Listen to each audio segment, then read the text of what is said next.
नमस्कार साथियों, आप देख रहे हैं बिहार समाचार, जहां आपको मिलती हैं बिहार की दिन भर की ताजा और बड़ी खबरें। आज की पहली खबर, बिहार में 20 नवंबर को नई सरकार का शपथ ग्रहण। बिहार विधानसभा चुनाव में एनडीए की ऐतिहासिक जीत के बाद नई सरकार बनाने की कवायद शुरू हो गई है। नीतीश कुमार ने सोमवार को राज्यपाल आरिफ मोहम्मद खान से मुलाकात कर पत्र सौंपा है, जिसमें 19 नवंबर को विधानसभा भंग किए जाने की जानकारी दी गई। साथ ही एनडीए की प्रचंड जीत को लेकर नीतीश कुमार को बधाई दी गई है। इससे पहले आज आखिरी कैबिनेट मीटिंग हुई, जिसमें मौजूदा विधानसभा को 19 नवंबर को भंग करने का प्रस्ताव पास हुआ।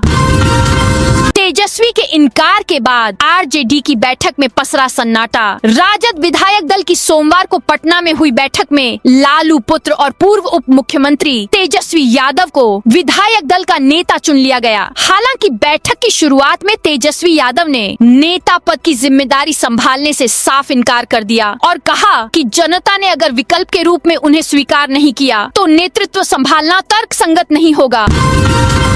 रोहिणी ने रमीज का नाम लिया। वो मेरे भाई का कातिल बिहार में लालू यादव की बेटी डॉक्टर रोहिणी आचार्य ने जिस रमीज नेमत का नाम लिया है, वह मेरे ही क्षेत्र का रहने वाला है। वह पूर्व सांसद रिजवान जहीर का दामाद है। रमीज पर गंभीर आपराधिक मामले दर्ज हैं। वह मेरे भाई की हत्या के मामले में जेल में बंद था। उसने अब लालू परिवार में भी मारपीट करा दी। हम रोहिणी के दर्द को समझ सकते हैं। ये कहना है कि यूपी के बलरामपुर में पूर्व नगर पालिका चेयरमैन के भाई अफरोज आलम का रोहिणी ने रमीज का नाम लिया तो दैनिक भास्कर की टीम यूपी के बलरामपुर पहुंची और अफरोज आलम से बातचीत की।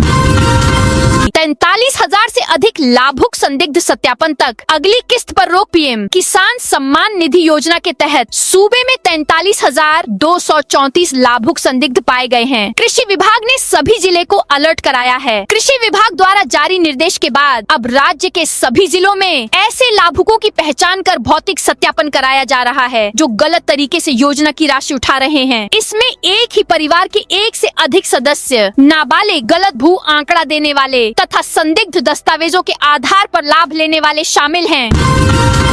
नवंबर अंत तक होगा 1,290 शिक्षकों का ट्रांसफर। आदर्श आचार संहिता खत्म होने के बाद जिले के शिक्षकों का स्थानांतरण को लेकर जिला शिक्षा कार्यालय ने तैयारी शुरू कर दी है। नवंबर के अंतिम सप्ताह तक जिले में प्राप्त आवेदन के आधार पर शिक्षकों को स्कूल आवंटित कर दिया जाएगा। जिला शिक्षा कार्यालय ने 1,290 की शिक्षकों सूची तैयार की है, जिनको जिले के विभिन्न स्कूलों में स्थानांतरण किया जाएगा। इनमें 220 वैसे शिक्षक हैं जो कैंसर पीड़ित, किडनी रोग, हृदय रोग, लीवर की बीमारी और दिव्यांग हैं। 14 करोड़ का सोना लूटने वाला पटना में गिरफ्तार। दीघा थाना क्षेत्र के शिवाजी नगर स्थित दिल्ली दरबार कम्युनिटी हॉल के पास एक निजी मकान में बिहार एसटीएफ ने रविवार शाम कुख्यात अपराधी कुंदन कुमार उर्फ भगत को गिरफ्तार कर लिया। पुलिस ने उसके 2 साथियों को भी पकड़ा है। कुंदन उत्तराखंड के देहरादून में 14 करोड़ रुपए के सोना लूटकांड का प्रमुख आरोपी है। कुंदन मूल रूप से मुजफ्फरपुर का रहने वाला है और घटना के बाद ठिकाने को लगातार बदल रहा था, जिसके कारण पुलिस की पकड़ से दूर था। बिहार एसटीएफ को गुप्त सूचना मिली कि पटना के दीघा इलाके में एक मकान में छिपकर रह रहा है।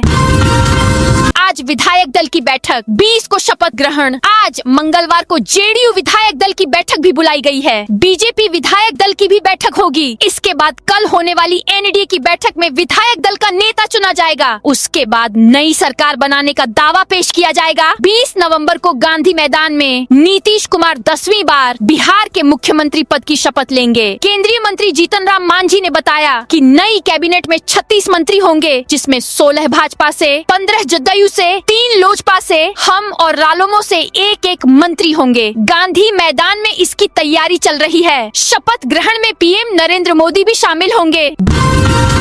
बाइक राइडर को गाली देने वाले 2 पुलिसकर्मी निलंबित। पटना में बाइक सवार से गाली गलौज, मारपीट और दुर्व्यवहार करने वाले नदी थाने के 2 पुलिसकर्मियों को निलंबित कर दिया गया है। गाली गलौज और थप्पड़ मारने का एक वीडियो सोशल मीडिया पर सामने आया है, जो 14 नवंबर का है। इसी वीडियो के आधार पर वरीय अधिकारियों ने कार्रवाई की है।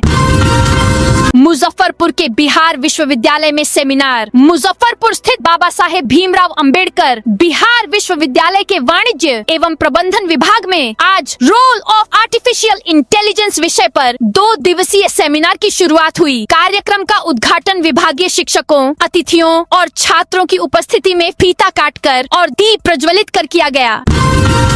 केशव बोले, लड्डू खिलाने के लिए अखिलेश को ढूंढ रहा बिहार चुनाव के दौरान पटना एयरपोर्ट पर अखिलेश यादव और डिप्टी सीएम केशव मौर्य हंसते बतियाते दिखे थे। तब से चर्चा थी कि आखिर किस बात पर दोनों खिलखिला रहे थे। झांसी में केशव मौर्य ने सोमवार को उस बात का खुलासा किया। उन्होंने कहा, अखिलेश यादव ने मुझसे एयरपोर्ट पर पूछा था कि लड्डू कब खिला रहे हो। इस पर मैंने उन्हें 14 नवम्बर को बिहार चुनाव में जीत के बाद लड्डू खिलाने का वादा किया था। अब बीजेपी की जीत के बाद अखिलेश मिल ही नहीं रहे, हम उन्हें लड्डू खिलाने के लिए ढूंढ रहे। किशनगंज में बनाया गया आर्मी कैंप बांग्लादेश की पूर्व प्रधानमंत्री शेख हसीना को सोमवार को 2 आरोपों में मौत की सजा सुनाई गई है। इसके बाद से भारत बांग्लादेश सीमा पर सुरक्षा कड़ी कर दी गई है। खासकर बिहार के किशनगंज जिले में स्थित भारत बांग्लादेश बॉर्डर पर सेना और सुरक्षा एजेंसियों ने चौकसी बढ़ा दी है। सीमावर्ती गाँवों में भी गश्ती तेज कर दी गई है।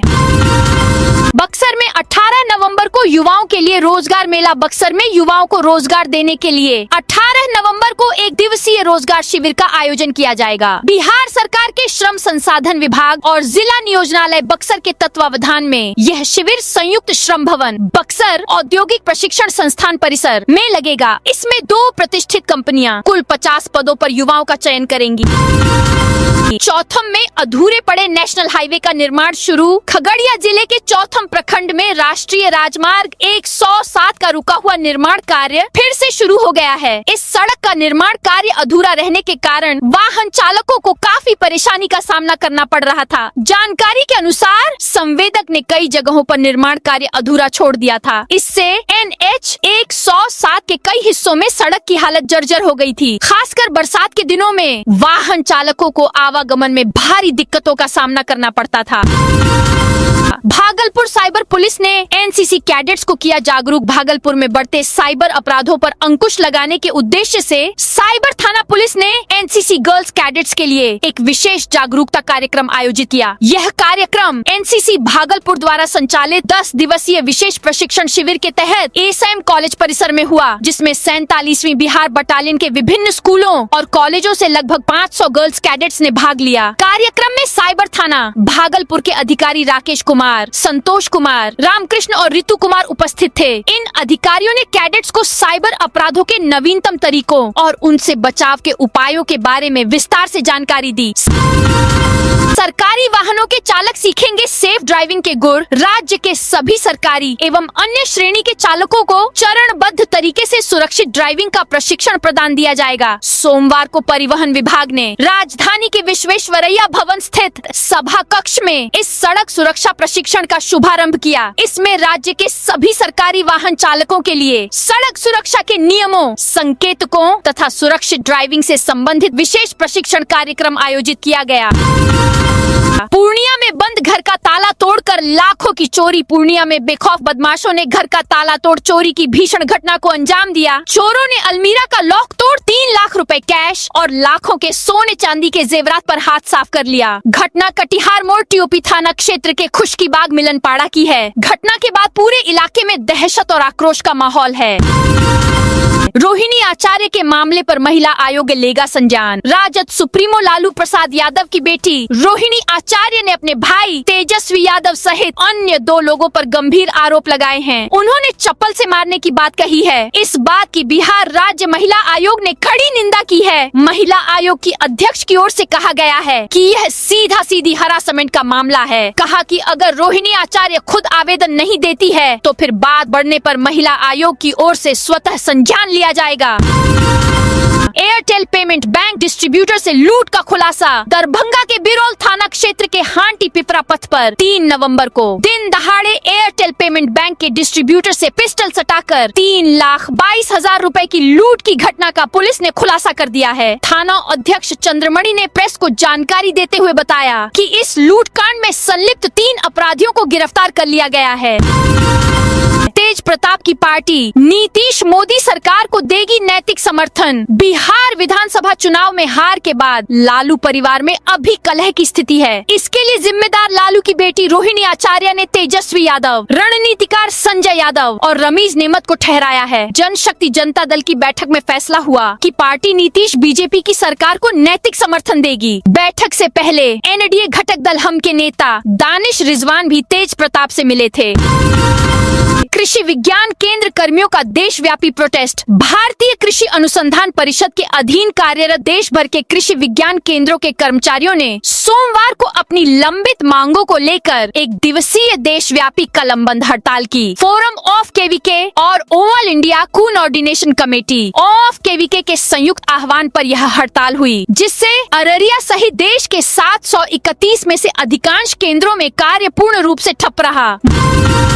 मुजफ्फरपुर में 24 नवंबर से फाइलेरिया की फ्री जांच। मुजफ्फरपुर जिला पदाधिकारी सुब्रत कुमार सेन की अध्यक्षता में सोमवार को स्वास्थ्य विभाग और आईसीडीएस की समीक्षा बैठक समाहरणालय सभागार में आयोजित हुई। बैठक में जिलाधिकारी ने जिले में स्वास्थ्य सेवाओं के बेहतर संचालन, मातृ शिशु स्वास्थ्य कार्यक्रमों की प्रगति, संस्थागत प्रसव को बढ़ावा देने, टीकाकरण, कुपोषण मुक्त मिशन और फाइलेरिया उन्मूलन अभियान की तैयारी की समीक्षा की। सभी प्रखंडों से आए प्रभारी चिकित्सा पदाधिकारियों, प्रखंड स्वास्थ्य प्रबंधकों, बाल विकास परियोजना पदाधिकारियों और आईसीडीएस के अधिकारियों को दिशा निर्देश दिए गए।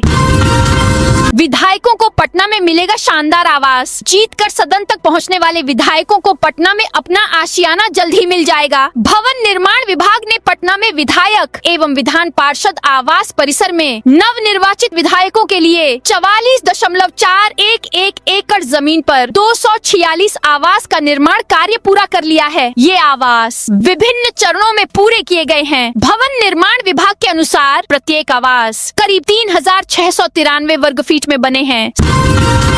समस्तीपुर खगड़िया रेलवे ट्रैक के दोहरीकरण, फाइनल लोकेशन सर्वे होगा शुरू। समस्तीपुर खगड़िया रेलवे रूट के दोहरीकरण का फाइनल लोकेशन सर्वे का काम जल्द शुरू होगा। इसके लिए रेलवे मंत्रालय ने स्वीकृति दे दी है। सर्वे का काम 3 महीना के अंदर पूरी कर मंत्रालय को रिपोर्ट देनी है, ताकि इस योजना को आगामी रेलवे बजट में शामिल किया जा सके। सर्वे के काम पर करीब 2 करोड़ रुपए खर्च होगा। दोहरी लाइन को 130 किलोमीटर की रफ्तार से ट्रेनों के चलने लायक बनाया जाएगा। सर्वे का काम रेलवे के निर्माण विभाग को करना है। सर्वे शुरू करने की जानकारी रेलवे मंडल के मीडिया प्रभारी आर.के. सिंह ने दी है।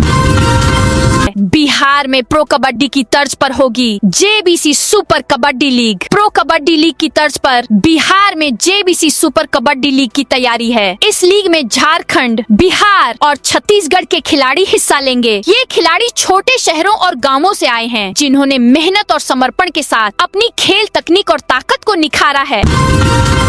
अस्पताल में मरीज की संख्या 40% तक बढ़ी। मुजफ्फरपुर में लगातार ठंड बढ़ रही है। दिन में हल्की धूप निकल रही है, लेकिन सुबह और देर शाम तेज सर्द हवाएं चल रही हैं। अचानक बदले मौसम का असर अब शहर वासियों के स्वास्थ्य पर साफ होने लगा है। सर्दी, जुकाम, खांसी और वायरल बुखार के मरीजों की संख्या बढ़ी है। अस्पतालों में ओपीडी का दबाव लगातार बढ़ रहा है। औरंगाबाद में तिल प्रोसेसिंग फैक्ट्रियां बनी रोजगार का बड़ा केंद्र। औरंगाबाद में बिहार झारखंड की सीमा से सटे ग्रामीण इलाकों में तिल प्रोसेसिंग फैक्ट्रियों का नेटवर्क तेजी से फैल रहा है। दर्जनों छोटी बड़ी यूनिट यहां संचालित हो रही है, जो स्थानीय अर्थव्यवस्था का महत्वपूर्ण आधार बन चुकी है। इन फैक्ट्रियों में तिल की सफाई, धुलाई, सुखाई और पैकिंग का काम बड़े पैमाने पर होता है, जिससे सैकड़ों मजदूरों को रोजगार मिल रहा है। फैक्ट्री संचालकों को भी करोड़ों का कमाई हो रहा है। कैमूर पहुंची छत्तीसगढ़ पुलिस, 4 पशु तस्करों को ले जाएगी। छत्तीसगढ़ के रघुनाथपुर थाने की पुलिस भभुआ पहुंची है। पुलिस मंडल कारा में बंद 4 पशु तस्करों को प्रोडक्शन वारंट पर कोर्ट में पेश करेगी। इन तस्करों पर कैमूर जिले के अदौरा में एक भेड़ पशुपालक की हत्या कर भेड़ लूटने का आरोप है। मंडल कारा में बंद आरोपियों की पहचान उत्तर प्रदेश के सोनभद्र जिले के कोन थाना क्षेत्र के रोखा गाँव निवासी अक्स खान, उसके पिता अजान खान, अवकार खान और सलीम खान के रूप में हुई है। जाली सर्टिफिकेट बनाने वाले 2 आरोपी गिरफ्तार। जमुई में जाली जन्म प्रमाण पत्र, आवासीय प्रमाण पत्र और आधार कार्ड बनाने वाले एक गिरोह का पर्दाफाश हुआ है। साइबर थाना पुलिस ने गुप्त सूचना के आधार पर कार्रवाई करते हुए 2 आरोपियों को गिरफ्तार किया है। यह गिरोह फर्जी दस्तावेजों का उपयोग कर बच्चों के आधार कार्ड बनाता था। मधुबनी में 60 उम्मीदवारों को नोटा से कम वोट मिले। मधुबनी जिले की 10 विधानसभा सीटों पर हुए चुनाव में चौंकाने वाले नतीजे सामने आए हैं। कुल 100 उम्मीदवारों में से 60 प्रत्याशियों को इनमें से कोई नहीं विकल्प से भी कम वोट प्राप्त हुए हैं। मधुबनी विधानसभा क्षेत्र से गणेश पूर्वे, राजीव कुमार झा, मिहिर कुमार झा और सुरेंद्र कांतकारी उन उम्मीदवारों में शामिल हैं जिन्हें नोटा से कम मत प्राप्त हुए। इसी तरह खजौली विधानसभा क्षेत्र से राकेश कुमार रोशन, राम बाबू यादव, मो साबिर, राजदेव दास और रत्नेश्वर झा को भी नोटा से कम वोट मिले। रेल डिपो और प्लेटफॉर्म के शेड पर सोलर पैनल लगेगा। रेलवे डिपो के ट्रैक और बड़े स्टेशनों के प्लेटफॉर्म पर सोलर पैनल लगेंगे। पूर्व मध्य रेल के दानापुर, सोनपुर, समस्तीपुर, धनबाद और डीडीयू मंडल में करीब 350 मीटर सोलर पैनल बिछाया जाएगा। शुरुआत में हर मंडल में 15 किलोवाट क्षमता वाला सोलर पैनल लगेगा। पांचों मंडलों में 75 किलोवाट पैनल से प्रतिवर्ष करीब 1,44,000 यूनिट बिजली पैदा होगा। इससे रेलवे को राज्य सरकार से बिजली कम लेनी पड़ेगी।